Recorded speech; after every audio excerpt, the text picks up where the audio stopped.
¿Qué tal? ¿Cómo le va? Buenas noches. Un gusto estar con usted. Bueno, como todos los miércoles a esta hora, un nuevo programa de Medicina para Todos.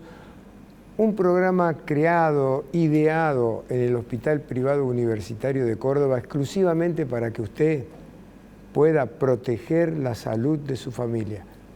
Esa es la idea de todos nosotros. Y hoy diría que es un programa muy interesante porque vamos a hablar del páncreas, que no es algo muy conocido como los riñones o el hígado, pero el páncreas es muy importante dentro de todo el funcionamiento del organismo y lo hemos invitado muy especialmente al doctor cirujano especializado en páncreas, Santiago Reimúndez, para que podamos conversar con él de todo eso que nos va a interesar a todos seguramente.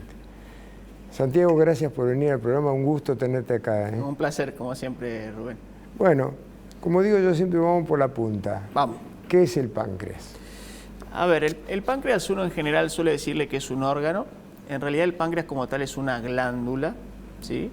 Es muy importante en el organismo, puesto que, para que la gente entienda, cumple dos grandes funciones.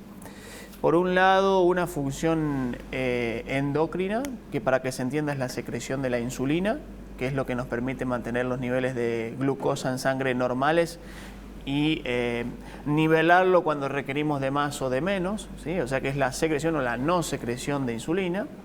Y luego tiene una parte exócrina, que es la secreción de las enzimas que nos permiten digerir los alimentos. No es una función menor. Yo en el consultorio, para que mis pacientes más o menos lo entiendan, le diría que es como el productor del detergente del organismo, ¿sí? Es como un productor de una sustancia que permite digerir los componentes grasos, digamos, ¿sí? Diciendo eso, en general los pacientes logran entender un poco la dinámica de esta glándula, ¿no? ¿Y cómo se divide el páncreas? El páncreas tiene distintos segmentos, pero lo que debe quedar claro es que tiene una porción central o medial, digamos, que es la cabeza del páncreas, y luego tiene, que es el sector derecho, y luego tiene el sector izquierdo, quizás un poco más accesible, que es el cuerpo y la cola del páncreas. Diríamos que es una estructura triangular o cónica en contacto con el duodeno y por detrás del estómago. Entonces, el primer mito que hay que comentar es que no es un órgano intraabdominal, sino que, para que se entienda, es un órgano que está por debajo de los contenidos intraabdominales. Más o menos, para que se entienda, es una glándula que está, digamos, por debajo del estómago, en su mayoría. Está bien. ¿Cuáles son los principales temas que pueden causar problemas en el páncreas? Muchos. A ver, en general, gracias a Dios, no son frecuentes. Diría que si tenemos que nombrar 2, 3, 4 problemas, uno es la diabetes, por excelencia. Digamos, hay una falla en la secreción de insulina, que sería la diabetes tipo 1, que suele ocurrir a edades muy tempranas. Tenemos pacientes que pueden empezar al primero o segundo año de vida, algunos a los meses de vida, y otros que generalmente suelen hacerlo antes de los 25, 30 años. Generalmente antes de los 20 años. Y esos pacientes, casi por regla básica, requieren de la famosa inyección de insulina, digamos, que todos conocemos. Luego está la diabetes tipo 2, que ya ahí es más difícil relacionarla con el páncreas, porque no solo estaría relacionada con alguna falla, probablemente con el tiempo en la secreción de insulina, sino más bien con una resistencia a la insulina. Es decir, el organismo, bajo determinadas condiciones, no reacciona de la mejor manera ante la secreción de insulina que hace el páncreas tan meticulosamente calculado. Luego, una patología, por suerte, poco frecuente, que puede variar desde un problema muy leve hasta un problema extremadamente grave, es la pancreatitis.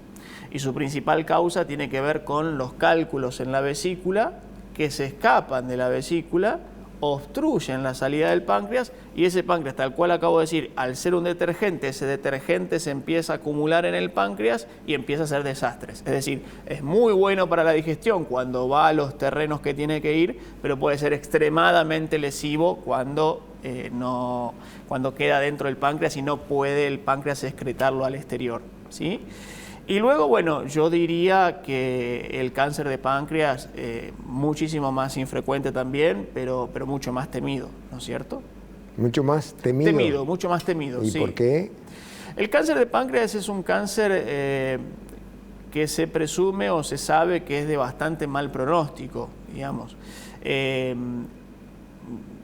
Uno más o menos por la casuística internacional, si bien cada paciente es un paciente individualizado, por lo menos en nuestro centro lo tratamos como tal y se adecúa la norma internacional a las necesidades de ese paciente, en general ha sido conocido, y por eso la gente le tiene tanto miedo, como un cáncer de avance bastante rápido, lo cual no implica que eso sea así en todos los pacientes. Pero bueno, no tenemos hasta el momento, y creo que es una deuda de la medicina al año 2024, un método de screening, es decir, un método de cribado. Pensemos que el cáncer de colon, y esto aprovechamos para decírselo a la gente, toda persona, nosotros le decimos paciente, pero toda persona que supere los 50 años tiene por regla que realizarse una colonoscopia para prevenir en los próximos 5 a 10 años un cáncer de colon. Lo mismo hacen las mujeres con el cáncer de mama con su estudio anual o en cáncer de cuello uterino. En el caso del páncreas no tenemos ningún método de cribado como para poder o predecirlo o prevenirlo o tratar de alguna manera de diagnosticarlo lo más temprano que se pueda. Así que bueno, eso, vuelvo a insistir, es una deuda que tiene la medicina con nosotros porque no hay muchas opciones. Algunos autores han planificado en algún momento lo que es la ecografía anual en los famosos rutinas o circuitos que se suelen hacer en Córdoba en muchos centros como estudios generales que tiene el paciente. Pero la realidad es que la ecografía lamentablemente no ha demostrado reducir la tasa de incidencia de aparición de cáncer de páncreas. Es decir, no está avalado como un método de screening o de prevención del cáncer de páncreas. Hoy en día no tenemos. Bueno, has mencionado 2 veces la palabra screening. Sí. Y me gustaría que ampliaras el concepto de lo que es, para qué sirve, para qué se usa. El screening, como dije, es un cribado o un método de diagnóstico, ya sea para prevención o sobre todo y más importante para lo que es el diagnóstico temprano de las patologías, ¿sí? Vamos a mencionar el probable cáncer de colon, por ejemplo, como para dar algún ejemplo. Cuando el paciente mayor de 50 años se realiza una colonoscopía, quizás se pueden identificar algunos pólipos que vendrían a ser como lunares, por así decirlo. Yo también le explico a mis pacientes, son como pequeños lunares que tiene el colon en su interior y que tan solo con resecarlos uno previene que esos pólipos con el tiempo crezcan y desarrollen un cáncer de colon. Entonces, eso es un método de screening, eso es un método de cribado. Es decir, yo con una pequeña intervención o con un pequeño estudio, un pequeño moderado estudio diagnóstico o intervencionista en este caso, puedo prevenir que ese paciente no desarrolle un cáncer, que no lo podemos hacer en este momento con el cáncer de páncreas. Claro. ¿Hay diferentes tipos de cáncer de páncreas? Hay diferentes tipos de cáncer de páncreas, como yo dije al principio, es una glándula, por lo tanto, digamos que en el 90-95% de los casos se tratan de adenocarcinomas. ¿Qué quiere decir adenocarcinoma para la gente que nos está viendo, la audiencia? Adeno viene de glándula, es decir, las propias células del páncreas, que son glándulas, comienzan a proliferar de una manera abrupta, digamos, casi incontrolable y de manera maligna. Entonces, por eso dan origen a un tumor, digamos, ¿sí? A un cáncer en este caso. Está bien. Bueno, yo supongo que entre las distintas intervenciones que hay para el páncreas aparece algo, no digo totalmente moderno, pero sí relativamente, que es la laparoscopía. Sí. ¿Por qué no nos contás un poco en detalle qué significa, qué es lo que se hace? Con todo gusto. La laparoscopía vamos a llamarla como, para que la gente lo entienda, como la técnica mínimamente invasiva. Hasta hace unos pocos años, más o menos unos 5 años, nosotros en nuestro grupo, como todo el resto de los grupos de todo el país y del mundo, diría, hacíamos una gran incisión, ¿sí? La cirugía del páncreas es una cirugía quizás una de las más complejas de nuestro rubro, entonces requería de incisiones muy grandes que no son gratis, digamos, por así decirlo, ¿sí? Lo que hace 5 años comenzamos a hacer con el grupo del hospital privado es una cirugía mínimamente invasiva por videolaparoscopía. ¿Qué quiere decir videolaparoscopía? En vez de hacer una gran incisión, colocamos unas pequeñas pinzas mirando una pantalla, quizás como la que estamos viendo, así tecnológicas, y uno opera mirando una pantalla con incisiones muy, muy mínimas. Y acá vale la pena aclarar que lo que se hace adentro del paciente, que es una cirugía grande, es lo mismo que se hace con las manos o por videolaparoscopía. Lo que cambia es el modo de abordaje que uno toma. Es decir, en vez de hacer incisiones grandes y trabajar con las manos, hacemos pequeñas incisiones y trabajamos mirando una pantalla. ¿Qué ventaja tiene? Muchísimo menor dolor para el paciente, recuperación y movilidad más temprana, el paciente al día siguiente está caminando como cualquier persona, y el alta precoz. Son pacientes que se suelen ir más temprano a su casa por la recuperación más rápida que tienen. En nuestro grupo estamos realmente muy contentos y muy orgullosos porque tan solo en 5 años hemos superado las mayores casuísticas que hay, digamos, inclusive las propias nacionales. Hemos superado ampliamente a Buenos Aires, que bajo ningún punto de vista uno lo cuenta como para establecer comparaciones, sino para que se entienda la magnitud, digamos, de lo que se está haciendo en Córdoba y como no solo el hospital, sino esto posiciona a Córdoba a nivel nacional, posiciona a Córdoba a nivel latinoamericano y aunque no lo crea a nivel mundial, digamos, tenemos una casuística que es francamente comparable a muchos centros de Europa y Norteamérica, más allá de aclarar que muchos centros de Europa y Norteamérica ni siquiera hacen la videolaparoscopía. Está bien. Bueno, ahí me se enseña de que se nos terminó el primer bloque. Bien. Pero dejo pendiente para el bloque que viene ampliar el concepto de casuística, ¿no? Bien. Porque en términos estadísticos a veces la casuística es otra cosa, para que no haya confusión en la gente. Una pausa y volvemos.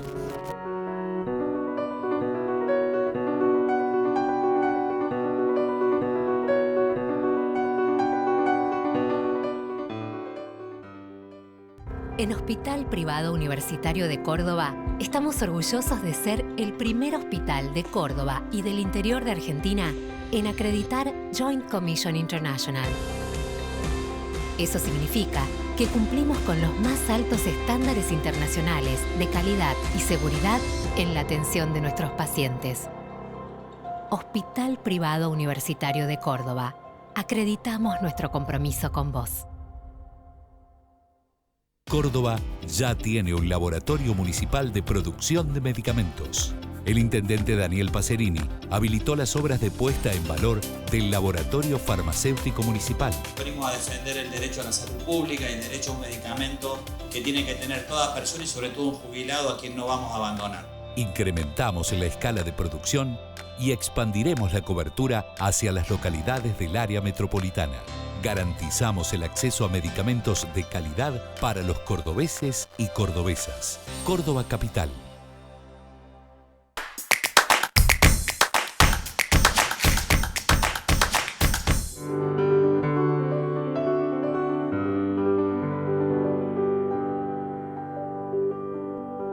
Muy bien, continuamos en Medicina para Todos. El tema de hoy es el cáncer de páncreas y estoy con el doctor Santiago Reimúndez, cirujano y especializado en temas de páncreas.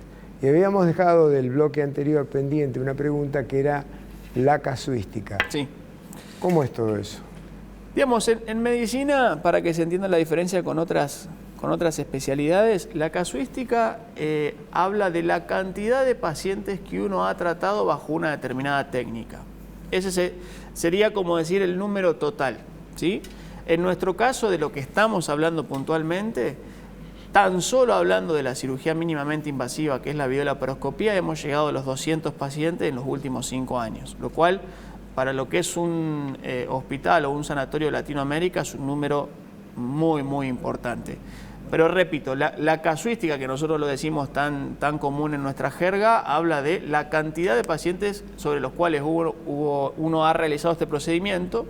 Y nosotros este año estamos trabajando fuertemente en un trabajo científico donde tratamos de dilucidar cuántas veces hay que hacer este procedimiento para pasar de un mero aprendiz a una persona capaz de realizarla de manera independiente, a la mejora de resultados hasta llegar al nivel experto. Y hemos establecido, digamos, una franja, digamos, de determinada casuística para cada nivel y eso es bastante novedoso a nivel mundial. Está bien. Te iba a preguntar antes, y lo sumo ahora a esta pregunta, si el trabajar con laparoscopía requiere más equipo o menos equipo, y cómo es el trabajo en equipo, ¿no? Lo que es estrictamente técnico, la laparoscopía requiere de mayores equipos técnicos, ¿sí? Es mucho más compleja en ese sentido que la cirugía convencional. De todas maneras, debemos reconocer que más allá de ciertas cosas que el hospital o nosotros mismos hemos comprado, no es algo totalmente inaccesible. No estamos hablando, por ejemplo, de cirugía robótica, que sí tiene unos costos muchísimo más altos. Y me había hecho una segunda pregunta, Rubén. La segunda pregunta era cómo es trabajar en equipo, es decir, porque ustedes sí. hacen gala de tener muy buenos equipos, Sí. y antes dijiste vos que estaban Sí. reconocidos a nivel latinoamericano Sí. e inclusive mundial. Totalmente. El trabajar en equipo, que se le llama trabajo multidisciplinario, es el pilar de lo que es no solo el cáncer de páncreas que nos compete el día de hoy, sino de cualquier patología tumoral. Nosotros contamos con un equipo multidisciplinario que se reúne todos los miércoles, donde hay especialistas de muchísimos rubros, y donde vemos cada paciente que esa semana o ese mes fue visto por algún tumor, y proyectando las imágenes, contando la historia clínica, relatando todo lo que uno tiene viendo en el laboratorio y demás, basados en la mejor evidencia posible a nivel internacional, y a su vez individualizando y personalizando al paciente la mejor de las opciones. Se le ofrece eso, se le ofrece no la opción que un cirujano, un oncólogo o un intervencionista, un radiólogo ha decidido, sino lo que el hospital privado considera que es la mejor terapéutica para ese paciente. Y por supuesto que a cambio el paciente se siente mucho más acompañado, porque por ejemplo, si han venido conmigo por primera vez, luego a ir con el oncólogo, uno se presenta y dice, no, ya lo conozco, porque claro, en realidad, digamos, ya hemos discutido su caso y lo estaban esperando con los brazos abiertos, ¿no es cierto? Ese trabajo en equipo, la mejora por un lado de cirugía y la mejora de todos los especialistas, pero por mencionar alguno, la quimioterapia por parte de los oncólogos y el seguimiento especializado ha mejorado notoriamente el pronóstico y los resultados a largo plazo. Claro, porque pareciera que el trabajo en equipo, hay contribuyentes internos dentro del propio equipo, con una jefatura, por supuesto, que organiza todo, pero están los contribuyentes externos, que serían los directores que bajan líneas al equipo, ¿es así? Sí, en realidad lo que hace el equipo constantemente es trabajar en conjunto con los directivos de la institución en pos de que todo avance que se haga sea tanto del esfuerzo nuestro como del esfuerzo de la institución al que los directivos representan, ¿no es cierto? Entonces yo diría que no es ni uno ni otro, digamos, no es los directores pidiéndole al servicio que mejoren o que innoven, ni nosotros innovando y pidiéndole a los directivos, sino en conjunto, todos juntos trabajando por una mejor atención al paciente. Si mal no recuerdo, el primer trasplante de corazón lo hizo el doctor Barna, ¿puede ser? En Sudáfrica. Sí, yo no estoy tan embebido del tema respecto a los primeros lugares en los que se ha realizado los trasplantes. Sí, yo recuerdo páncreas, que fue en la década del 60 y fue todo un acontecimiento mundial, pero me iba a referir a lo siguiente, que a partir de allí se fue ampliando el tema de los trasplantes, y entonces corazón, hígado, creo que riñones. ¿Hay trasplante de páncreas? Sí. ¿Se puede hacer? ¿Cómo es el tema? Sí, nuestro equipo lo realiza, hay trasplante de páncreas, que el trasplante de páncreas aislado suele ser más infrecuente. Lo que suele ser es el trasplante que nosotros llamamos renopáncreas, que es el trasplante de páncreas y de riñón. Como para que la gente entienda a quién se le ofrece la posibilidad de un trasplante, son diabéticos tipo 1, volvemos unos pasitos atrás y recuperamos la información que el diabético tipo 1 es un paciente muy joven, que desde muy jovencito utiliza insulina, pero que a pesar de un uso adecuado de la insulina no puede mantener niveles glucémicos normales, es decir, azúcar en sangre, y eso lo lleva a complicaciones casi catastróficas. Entre una de ellas es la insuficiencia renal o la falla en los riñones. Y es por eso que nuestro equipo lo que hace es el trasplante en conjunto de riñón para evitar que el paciente continúe en diálisis y de páncreas para, digamos, colocarle un nuevo páncreas, por así decirlo, que funcione normal y que a su vez lo saque de la diabetes. En algunos pacientes seleccionados de diabetes tipo 2, que suele ser la diabetes que aparece en hombres o mujeres más grandes, muy seleccionadamente también pueden ser candidatos, pero quiero que la gente sepa que el cáncer de páncreas no. El cáncer de páncreas no está indicado el trasplante de páncreas, pero además es una contraindicación formal. ¿Eso por qué? ¿Por si hizo metástasis en otro lugar? Hay varios factores que influyen. El primero de ellos es que en realidad ningún paciente de ninguna lista, de ningún lado del mundo, puede tener un cáncer que estuvo activo en los últimos 5 años. Por lo tanto, ya el paciente que tiene cáncer de páncreas, por definición, está excluido. En segundo, excluido, perdón, para donar. No solo para donar, eso habría que verlo. En general, depende de cada país, en Argentina no está permitido, sino para recibir un trasplante. ¿Sí? No está indicado en el cáncer de páncreas para eso. En segundo lugar, yo diría que es importante recalcar que cuando nosotros hacemos trasplante de páncreas, no viene al caso, pero no retiramos el páncreas del paciente, tan solo ponemos uno nuevo en otro lugar. ¿Sí? Por tanto, eso explica por qué en realidad el trasplante de páncreas no sería una solución para ese paciente, porque nosotros no tocamos el páncreas nativo, digamos, del paciente. ¿Sí? Está bien.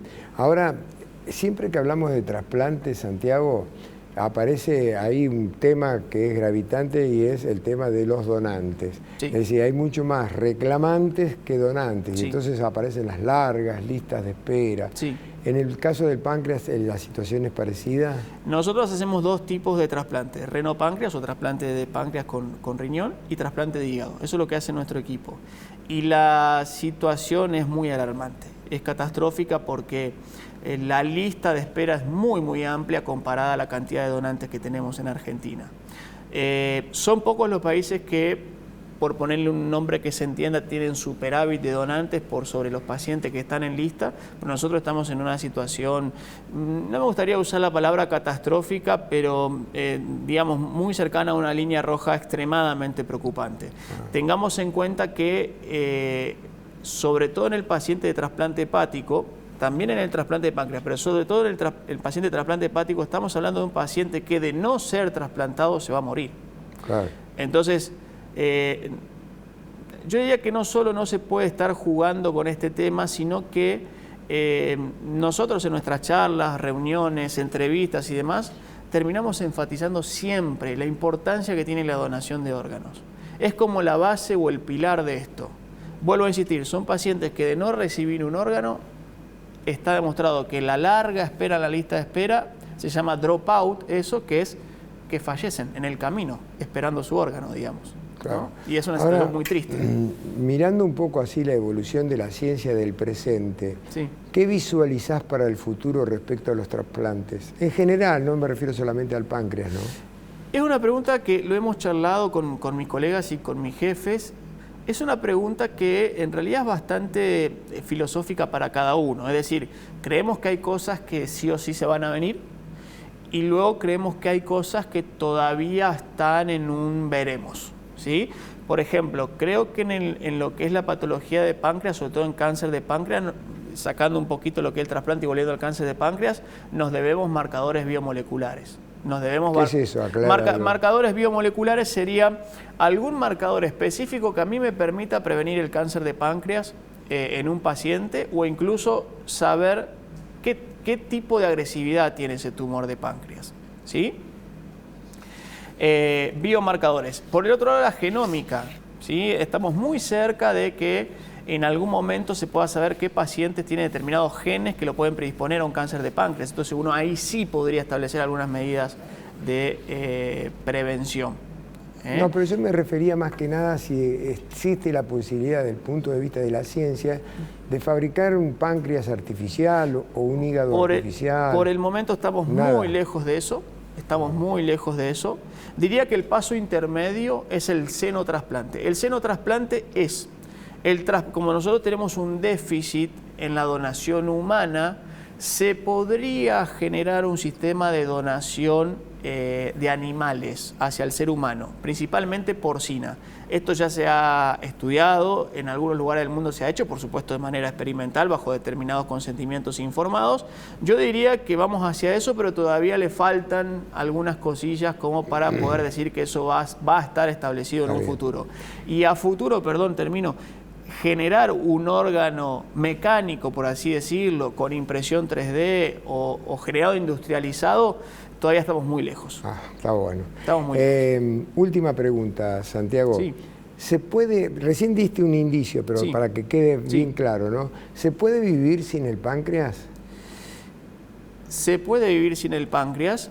Deberíamos... En general, el páncreas cuando falla en su función endocrina, que es la falta de insulina. Entonces la respuesta concreta y rápida es sí, que es con la inyección de insulina, digamos, de manera exógena, ¿sí? Fuera de la producción, vienen las lapiceritas que todo el mundo conoce, con inyección de insulina. Si por algún motivo, alguna cirugía de páncreas, nosotros sabemos que va a fallar la función exócrina, ese detergente que yo mencionaba, vienen unas enzimas en unas capsulitas que uno le ingiere 3 o 4 veces por día y hacen las veces de ese detergente. ¿Sí? Perfecto. Muchas gracias por venir al programa. Nos volveremos a encontrar seguramente el año que viene. Muchas gracias, Así que Rubén. buen año para ti también. Igualmente. Llegamos al final del programa. Como le digo siempre, si a usted le gustó y le interesa, nos podemos volver a encontrar la semana que viene exactamente a esta misma hora. Hasta ese momento.